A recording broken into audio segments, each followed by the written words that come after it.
कि वो जल्दी समझ में नहीं आता। मैक्स मूलर जैसे विद्वान आए तो मैक्स मूलर ने जो संस्कृत साहित्य का इतिहास पढ़ना शुरू किया तो उन्होंने कहा कि बाणभट्ट का जो काव्य है वो एक जंगल है, एक जंगल है, दुष्प्रवेश जंगल है जिसमें प्रवेश करना महाकठिन काम, ऐसा हो नहीं पाता। तो सामान्य आदमी भी जो है उसको जो पढ़ता है तो बड़े बड़े समास, बड़े बड़े अलंकार को देख करके वो घबरा जाता है, परंतु यही विशिष्टता है। जिसको दूषण कहते हैं वही तो भूषण है, क्योंकि वैसा तो किसी ने लिखा ही नहीं।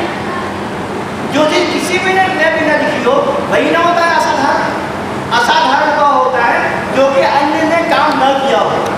तो अगर हम पद्य काव्य में सैकड़ों लोगों को बता सकते हैं और गद्य काव्य में 2-3 लोगों को बता सकते हैं तो असाधारण तो हुए, असाधारण तो हुए ना, डिस्टिंग्विश्ड तो हुए, विशिष्ट तो हुए।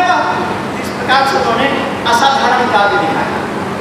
और उन्होंने किया क्या है, इतिहास कला संस्कृति में क्या किया है, इतिहास कला में उन्होंने ऐसी बातें लिखी जो कि सामान्य लोगों को मालूम नहीं करते।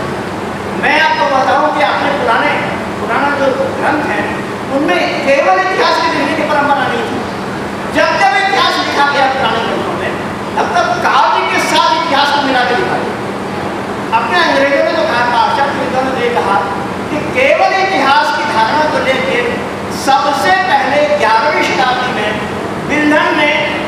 कल्हण ने कश्मीर से लिखा था।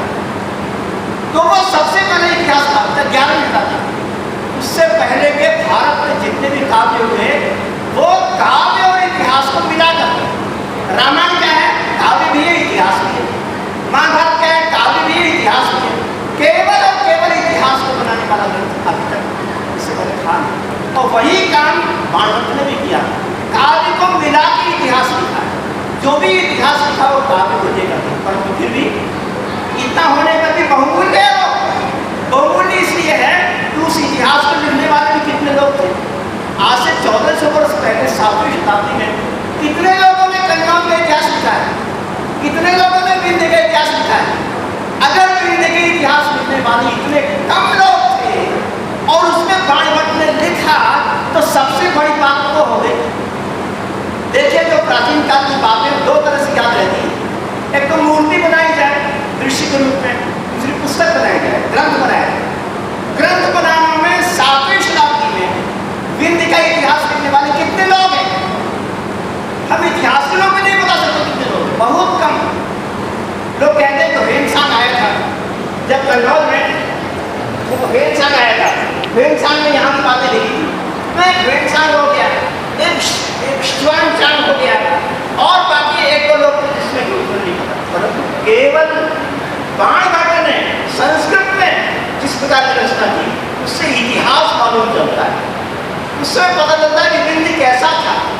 विंध्य के संबंध में जो जो प्राचीन लोगों ने कहा था सबका समाहार किया हुआ, सबका, यानी रामायण में जो बातें लिखी है, महाभारत में बात लिखी है विंध्य के संबंध में, उन सबको लेकर के अपनी बात नहीं। रामायण ने कहा कि विंध्य कैसा था, रामायण में कहा विंध्य कैसा था, वहां पर अगस्त्य मुनि आए थे और अगस्त्य मुनि जब उत्तर से